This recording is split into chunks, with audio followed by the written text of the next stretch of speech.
Hello dear student, welcome to MKS physics classes. हम 12th exam board के लिए chapter की डेरिवेशन देख रहे थे एटम्स के। किसके? एटम्स के। हमने बोहर पॉस्टुलेट्स देख लिए थे।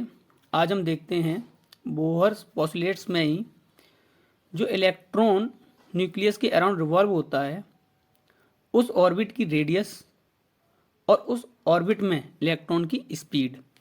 तो नंबर फर्स्ट हम पार्ट देखते हैं, रेडियस ऑफ ऑर्बिट। ये हमारा एक क्या है? न्यूक्लियस है, जिस पर चार्ज कितना होगा? Plus Z D. ये एक सर्कुलर ऑर्बिट है जिसमें इलेक्ट्रॉन रिवॉल्व हो रहा है। कितनी स्पीड से? वी स्पीड से। और ये जो ऑर्बिट है इसको हमने एन ऑर्बिट ले लिया है। क्या ले लिया है? एन। कहने को एन की एन इजकल टू क्या होगा? 1 2 3 4 5, ये भी हो सकते हैं। तो हमने एन ऑर्बिट ले ली है। ठीक है, तो क्या लिखेंगे हम? Let E M and V N be respectively the charge. Q E क्या है? Charge of electron. एम क्या है? Charge of mass. V N क्या है? स्पीड ऑफ या velocity of electron in nth orbit of electron. And R N the radius of the nth orbit. The positive charge on the nucleus is Z. ये मैंने बताया था अभी diagram में। Where Z क्या होता है? Atomic number. Z is the atomic number. As the centripetal force. अब देखो, ये इलेक्ट्रॉन है, यहाँ पर इलेक्ट्रॉन है। कौन है? इलेक्ट्रॉन। अब इलेक्ट्रॉन जो है एक सर्कुलर पाथ पर रिवॉल्व हो रहा है। किस पर? सर्कुलर पाथ पर। तो सर्कुलर पाथ बनाने के लिए हमें सेंट्रीपिटल फोर्स की नीड होती है। तो सेंट्रीपिटल फोर्स जो प्रोड्यूस होगा इस इलेक्ट्रॉन में, वो किसकी वजह से होगा? Due to electrostatic force. क्योंकि ये न्यूक्लियस है, इलेक्ट्रॉन है, ये पॉजिटिव चार्ज और ये नेगेटिव चार्ज, तो इनके बीच में कौन सा फोर्स अप्लाई होगा? Electrostatic force. तो वही है, as the centripetal force is provided by the electrostatic force of attraction. तो सेंट्रीपिटल फोर्स क्या होता है हमारा? M V square upon R. Suffix में आप एन लगाते जाना क्योंकि हम nth ऑर्बिट की बात कर रहे हैं। M V N square upon R N equal to, अब फोर्स क्या होगा? 1/4 pi epsilon Q1 Q2 upon R square. Q1 हमारा क्या है? Z D.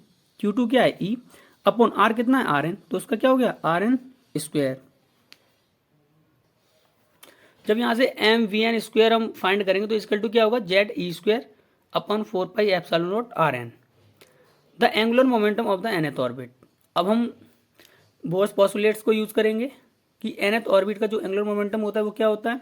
M V N R N equal to क्या होता है? H upon 2 pi into integer number N H upon 2 pi. Equation number second, where N equal to क्या है? 1 2 3 dot dot dot. Squaring equation second and dividing by first. Second को हम square करेंगे, इसका square करेंगे तो क्या लिखेंगे? M square V N square R N square. ठीक है, जब इसका स्क्वायर होगा तो क्या होगा? N square H square upon 4 pi square. N square H square upon 4 pi square. अब इक्वेशन नंबर फर्स्ट क्या है हमारी? ये, इसे इक्वेशन नंबर फर्स्ट लिख लेना। एम वी वन का square equal to Z E square upon 4 pi epsilon not R N. अब देखो, यहाँ से पाई से एक पाई कैंसिल हो जाएगा, 4 से 4 कैंसिल हो जाएगा, एम से एक एम कैंसिल हो जाएगा और वी एन स्क्वायर से वी एन स्क्वायर हमारा कैंसिल हो जाएगा। कैंसिल होने के बाद हमारे पास क्या बचेगा? एम आर एन का square equal to N square H square. इसका मल्टीप्लाई इधर हो जाएगा तो क्या लिखोगे? Epsilon not R N upon इसका मल्टीप्लाई इसमें होगा तो क्या लिखोगे? Pi Z E square. Pi Z E square. तो M R N square equal to क्या आ गया? N square H square epsilon not R N upon pi Z E square. जब आर एन हम यहाँ से फाइंड करेंगे, देखो एक आर एन ये, एक आर एन ये है, तो एक आर एन से एक आर एन कैंसिल हो जाएगी तो आर एन बचेगा। जब एम को इधर लाएंगे तो ये किसमें हो जाएगा? डिवाइड में। तो हमारा आर एन इक्वल टू क्या फॉर्मूला आया? H square epsilon not upon pi Z square into N square. R N इसी से आया फॉर्मूले से। अब देखो, H square epsilon pi M Z square. अगर हम किसी भी एक एटम के लिए बात करते हैं तो एटम का एटॉमिक नंबर एक ही होता है, कांस्टेंट हुआ, मास भी कांस्टेंट होगा, ये तो कांस्टेंट है ही है, चार्ज भी कांस्टेंट होगा, दिस इज अ कांस्टेंट। तो आर एन प्रोपोर्शनल क्या होगा हमारा? R N proportional N square.